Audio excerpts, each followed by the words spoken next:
for SB 1346 on local regulation of nonconforming or unsafe structures by Senator Avila. You are recognized to explain your bill. Welcome.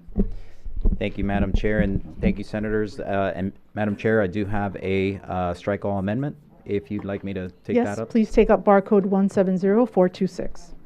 Thank you, Madam Chair and Senators. The purpose of this strike all amendment is to further clarify the process owners and developers must follow in order to demolish and redevelop their properties pursuant to this act. Further, this amendment limits the application of the bill to those non-conforming structures or unsafe structures that are within half mile of the coast that pose an increased safety hazard, certainly during natural emergencies as determined by FEMA. Ultimately, local governments should not have the authority to prevent the demolition of a non-conforming structure or an unsafe structure.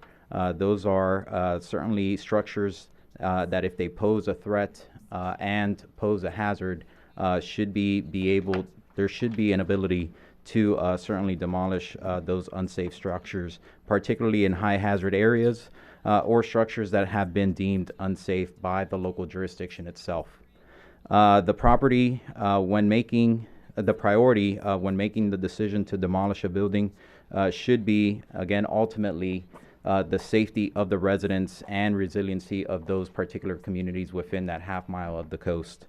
After meeting with key stakeholders and interested parties, we are amending this bill to better reflect its intent and to limit its application to those structures that pose an increased safety risk to the residents and to those communities, again, within that 5 mile of the coast. The main amendments in this strike all, they limit the bill's application. They also allow for the demolition permits to be carried out administratively and clarify the application of local development regulations. That is the strike all. Thank you. Are there questions on the amendment? Yes. Senator Powell? Thank you, Madam Chair. Senator Avila, on line 46, it says that the restrictions on development are prohibited. A local government shall authorize the replacement structures to be developed to the maximum height and overall building size authorized by the local government regulations. So the way I'm reading that would mean that if a structure has been destroyed or is being replaced, the new structure absolutely has to be developed at the size, at the maximum capability of the zoning and land development regulations, or what the comprehensive plan allows. But here it says that they may not, also says underline 54 of the things that a local government may not do, any of the following. It says they may not limit the size or height of a replacement structure. In essence, by allowing it to be that maximum height, or having that development have to be that maximum height, two questions I have. Can they ask, or can they apply for the structure to be less than the maximum that's allowed? Is one. And the second part is, does this contradict by making the development allowed to be larger than what's allowed as the maximum height and overall building size according to local development regulations by what is put here as required limit the size or height of a replacement structure? Because it says they may not do that, but it says that it can be developed at the maximum height. So that's my question. Two questions in one. Madam Chair? You're recognized to go back and forth. Thank you, Madam Chair, and thank you, Senator Powell, for that question. So this is the intent of these provisions are to ensure that the developers or the property owners are not penalized, or there isn't any sort of punitive action taken on behalf of the jurisdiction or a historical board within the jurisdiction in terms of if an unsafe structure is demolished. So, for instance, if the local municipality, if they allow for a certain variance or height or easement. What it's saying is, or what the provision speaks to is that whether it's the historical board or another entity within that local jurisdiction, they can't take a punitive action and basically say, hey, you can't, even though this is what's allowed in our code or in our jurisdiction, they can't basically water that down and basically say, even though you're allowed 10, based on our authority, you're only allowed 7, right? So what this is trying to get at is to ensure that there isn't any sort of punitive action taken, even though that structure has been deemed unsafe and hazardous to residents or to the community, based on the judgment of the building department head or the building department itself of that local jurisdiction. So ultimately, again, to your question, it is to ensure that there isn't any sort of punitive action. Now, the approval of the project itself, again, it still goes through the same process, right? The local jurisdiction has to approve that project. So there needs to be collaboration between the developer, the investor, or the property owner and the local jurisdiction. There's nothing that changes that process. All that this is saying is that there can't be any punitive action taken for the demolishment of an unsafe structure. Follow up. Thank you. Does it take into account here? I mean, it says they may not, for any reason, I guess, a local government may not do any of the following. And it says they may not limit the size or height of a replacement structure. Does that mean that they can build a structure that is larger than what would have been allowed there? Thank you. Thank you, Madam Chair, and thank you for that question, Senator. So what is allowed to everyone, right, under the code, right? What is allowed based on that jurisdiction and what they have available, not just to that particular property owner, but to every property owner. So what is in the books is what should be allowed to each and every property owner. It shouldn't be based on, one particular entity within that jurisdiction and, their viewpoints or, what they deem is safe or unsafe, even though the jurisdiction itself, their building department, has deemed that structure unsafe and hazardous to the community. So, as a follow-up, if, let's say we're looking at a building that's in a low-density, single-family residential a building that's in low-density, single-family, which would be allowed to be, let's say, 35 feet in height with the ability to have a non-pervious area of 25%. So you can build on whatever size that property is, as long as you still have 25% pervious area. That includes your driveways or whatever. And you want to construct something bigger than that, which you are now allowed to do. But according to this language, it's single family, but you can do, it says limit the size or height. So the size for single family height would be 35 feet, but you want to build 40 feet, right? Could you now build 40 feet based on this one line saying that you can not limit the size, although line 46 does say a local government shall authorize replacement structures to be developed to the maximum height and overall building size. So can we go above the maximum height if this line 55 says that we can't limit size or height?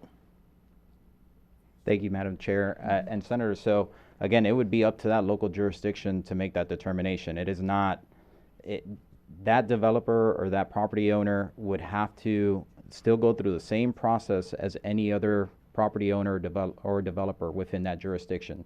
So what it is saying is, again, that if a structure by that same jurisdiction is deemed unsafe, right, or deemed hazardous by that local jurisdiction, that property owner would then not be penalized, by limiting the size and the scope of their project, right?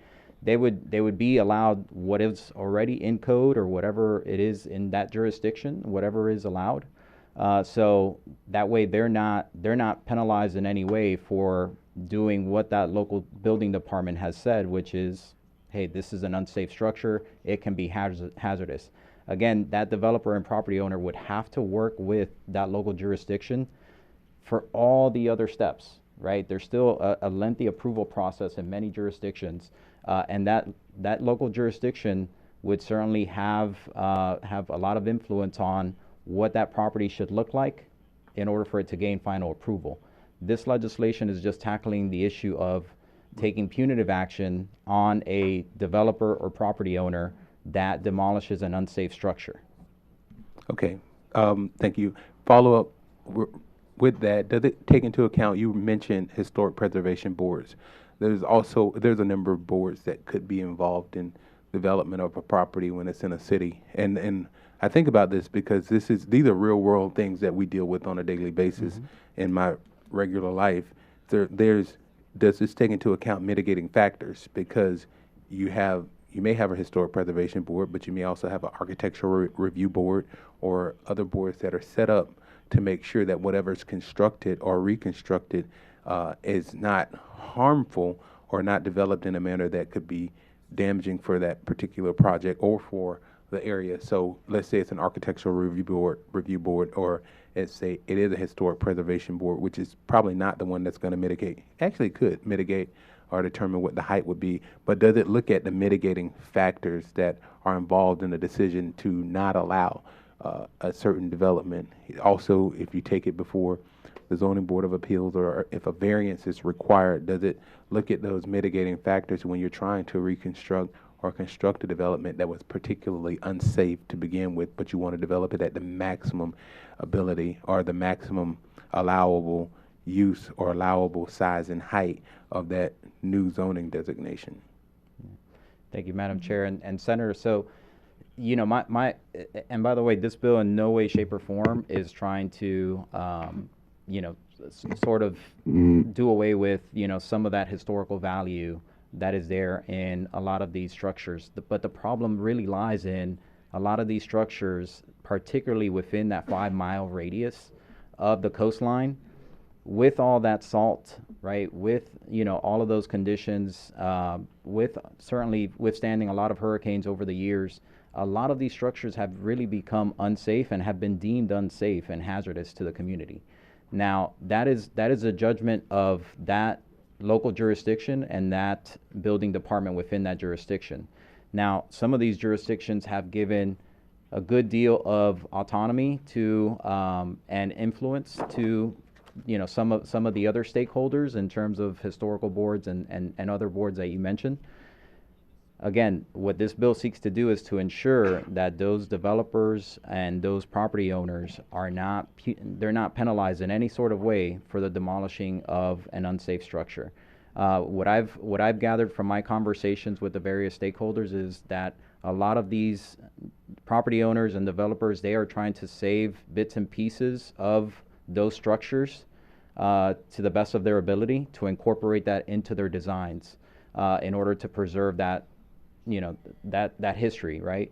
But at the same time, you know, you won't be able to save every piece, right? I mean, that's just the reality, right? You've had a lot of these structures that over decades have taken a lot of damage from, again, whether it's from coastal erosion, whether it's from natural emergencies and hurricanes and storms and so on and so forth.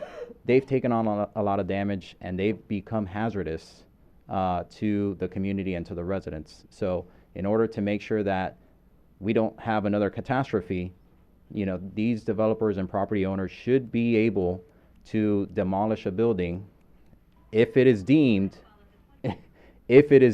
unsafe by that local jurisdiction, right? So if the building department of that very same jurisdiction says this is an unsafe structure and it should be demolished, then that property owner should be able to do that and not be penalized on its project moving forward, right?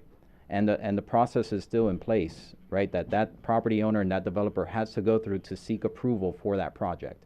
So there is a good process in place for ultimately the approval of the project itself. What we're talking about is at the early stage in terms of demolishing an unsafe structure. Senator Martin, you're recognized in questions on the amendment. Thank you. Does this amendment require the destruction of any buildings that have historical value? You're recognized. Thank you, Madam Chair. No. So if it is deemed, if it is on the historical registry, then it is, I mean, you can't touch it, right? That's clear in the bill, right? So this bill does not intend to, again, does not intend to harm buildings that have been deemed historical and are a part of the registry. It is essentially dealing with structures that may be in a historical district, but are not necessarily historical in nature, or there is no historical significance to the building. Yet they have been deemed to be unsafe by that very same jurisdiction. And does anything in this, sorry, Madam Chair. You're recognized. Mhm. And does anything in this bill or amendment prevent anybody individually or as part of a historical society from purchasing historic buildings and retrofitting them or protecting them and preserving them? You're recognized. No, it doesn't. All right, thank you. Okay. Are there any appearing? Oh, yes, Senator Wright, you're recognized. Welcome. Thank you, Madam Chair. Sorry, I may have missed this. I just have one question, if you can answer. If a building is deemed unsafe and it's to be torn down, more than likely it's an older building that would have fallen under old code and setback requirements. So let's say the setback in the commercial area was 0. Will the footprint still be allowed to replace the building at 0 setback? Do you know? You're recognized. Thank you, thank you, Madam Chair, and thank you for that question, Senator Wright. It's certainly up to the jurisdiction, right? But let's say that building and the parameters for that building was set decades ago, and the code has been updated since then for the allowable use or what is permitted within that jurisdiction. They would have to, the property owner would certainly have to work with the jurisdiction to ensure that obviously that project gains final approval at the end of the day. But that is obviously an ongoing conversation with that local jurisdiction.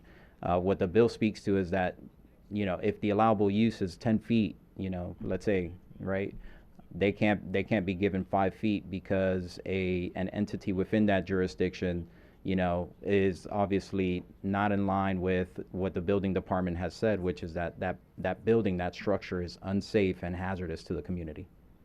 Thank you. Thank you. Are there any appearance forms for the amendment? Okay, we have several. Danielle Ciraldo speaking against. Welcome, Mr. Ciraldo. Thank you, Senator. Hi, committee. My name is Daniel Ciraldo here from Miami Beach. I represent the Miami Design Preservation League. Many of you have been to our beautiful Art Deco district on Miami Beach. We also are famous for the Art Deco weekend and the classic car show, and I invite you all to visit our museum in the beautiful district. We have concerns about this bill amendment as proposed because we do believe the original bill was well intended. It applied to coastal high hazard areas. That would be V or VE as applied by FEMA, but the amendment actually expanded and said that everything within 1/2 mile of the coast would now be preempted from this demolition review. So there is a map that we've shared. I believe it's been sent to all of your offices. Our concern is that this amendment, although it was mentioned, it's more narrow, it's actually broader in its impact, and that it could really hurt our historic neighborhoods and communities. So what we'd like to ask is to consider some amendments to the original bill, which would allow for protection of local historic districts, which are different, by the way, than nationally listed buildings. So local, we have the certified local governments, they have certain preservation ordinances, and then through that, we're able to obtain federal funds and grant match waivers that are very valuable to, I know, all of your communities as well as ours. So we want to make sure that this amendment, maybe this particular amendment is voted down and we stick with the original bill, focus on the coastal high hazard, and then adding those additional protections for the local historic districts and the National Register districts. As an example, with our Deco district, it was one report that designated many buildings, but the language of this bill would actually basically, the way it's written currently says individually listed, and so there is ambiguity that concerns us. I just wanted to wrap with mentioning a list of groups that have sent us their concerns, although they can't be here. The National Trust for Historic Preservation, Miami-Dade County, City of Miami Beach, City of Palm Beach, City of Coral Gables, City of St. Augustine, City of Fort Myers, the Florida League of Cities, the Miami Beach Historic Preservation Board, Coral Gables Historic Preservation Board, the Florida Trust, our group, the Dade Heritage Trust, the Palm Beach Preservation Foundation, the Historic Preservation Association of Coral Gables, the Palm Beach Art Deco Society, the Villagers, and Thousand Friends of Florida. So we ask that you consider not passing this amendment, but sticking with the original bill and ensuring that those local protections are in place. The final thing I wanted to mention is that the building official has the ultimate say on demolition. And many of you know that because in your municipalities with the unsafe structures, they are the rule. So although this is well intended, they already have that power. We've had that with, for example, the Deauville that was very obviously neglected for many years. The building official said it must come down. So there's nothing in the law that needs to be changed for that to happen, but this, we worry, goes in the opposite direction. So let's keep Florida resilient and the economy strong, and thank you for your consideration. Thank you, Mr. Ciraldo. Question from Senator Martin. Thank you. You mentioned that the 1/2 mile restriction is actually making this more broad. If you're referring to line 27 of the amendment, the paragraph A, it says non-conforming structures located within 1/2 mile of the coastline and within zones V, VE, AO, and AE are exempt. So when I read that, I read that the structures that are both within 1/2 mile and in that flood zone, you're saying that it could be read another way that says it's both any structure that is within that flood zone that's specified, and even if it's not in that flood zone, as long as it's within 1/2 of the coast, that it can be read both ways. I was reading it as restrictive, you're reading it as broadening. Through the chair. Recognize Mr. Thank you. Ciraldo. Thank you, Senator. Yes, that's correct. So in the case of Miami Beach and many of the islands that we have in Florida, the entire island is within either VVE, AE, or AO. And so VVE is very important, coastal high hazard. That means that it's subject to wave action, and those are where you don't want much development happening. But there's also what's called special flood hazard risk areas, AEAO, which are more inland but still on the island. And this, in that regard, is more broad, and that's our main concern. Yes, you're recognized. So if this was amended to clarify that it had to meet both requirements, that it had to be property or a structure within one of those flood zones, and it had to be within 1/2 mile of the coast, would you be okay with that? You're Through the chair. recognized. If it were within the VVE zone, coastal high hazard, as the bill was originally written, I think that would be a good policy. But the issue now is with the AEAO, which really is just many of your municipalities as well would be just totally preempted. So that's our concern. All right, thank you. Thank you, sir. Thank you. Thank you. Thank you, sir. Next, we have Ronna Brown from City of Miami Beach. On behalf of the City of Miami Beach, waives in opposition. Okay, thank you. And then lastly, we have Lena Juarez, City of St. Augustine. Waving against, or do you want to speak against? Good morning, members of the committee, Madam Chairwoman. I'm representing the City of St. Augustine, which all of you know is the oldest continuously occupied city in our nation and a real treasure. And we have a pledge from the chair to work on some new language, because while the city, many of the buildings in the city are on the National Register of Historic Places, we have about 48 other buildings that are not. And so the language as written doesn't cover really the city footprint. And so we'll be working with Senator Avila on the next stop for that. So thank you. Thank you, Ms. Juarez. Okay, is there any debate on the amendment? All right, Senator Avila, you're recognized to close on the amendment. Thank you, Madam Chair, and thank you, Senators. So I would certainly say this is a product that we've been working with multiple stakeholders on, and this is obviously when you're talking about historical sites. I am extremely sensitive to that. I am, as you know, as Chair Harrell knows, you know, I'm certainly a fan of history, you know, and whether it's, you know, structures like, you know, the Chateau St. Cloud or Versailles or Buckingham Palace or I mean, you can go down the line, right?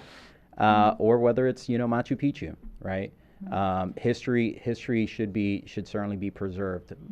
Now, with saying that, there are some structures that are simply not historical. They're just not. They don't have any sort of historical significance or value.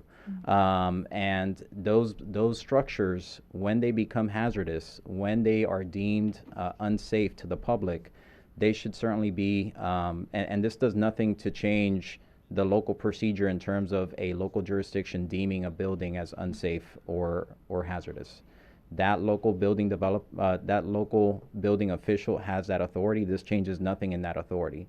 This simply speaks to there shouldn't be any punitive action taken on a property owner if they are demolishing an unsafe structure or a structure that is hazardous to the community. With that, I close. Thank you. All in favor of the amendment say yay. Yay. Yay. All opposed say nay. The amendment is adopted. Are there questions on the bill as amended? Okay. Are there appearance forms for the bill? Okay, we have several. I have Haley Bush, 1,000 Friends of Florida. You're waiving in opposition. Thank you. I have Jess McCarty with Miami-Dade County, waiving against. Okay. Is there debate on the bill as amended? Okay. Senator Avila, you're recognized to close on the bill as amended. Thank you, Madam Chair and Senators. Again, as I've pledged to the stakeholders, I will continue to work on this project to refine it.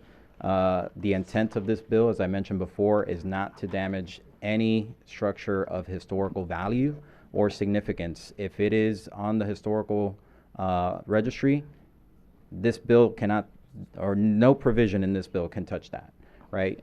This is simply to say that any structure that is hazardous to the residents or to the community or deemed unsafe by the local jurisdiction itself, that property owner should not be penalized for the demolishing of that structure in order to build their structure.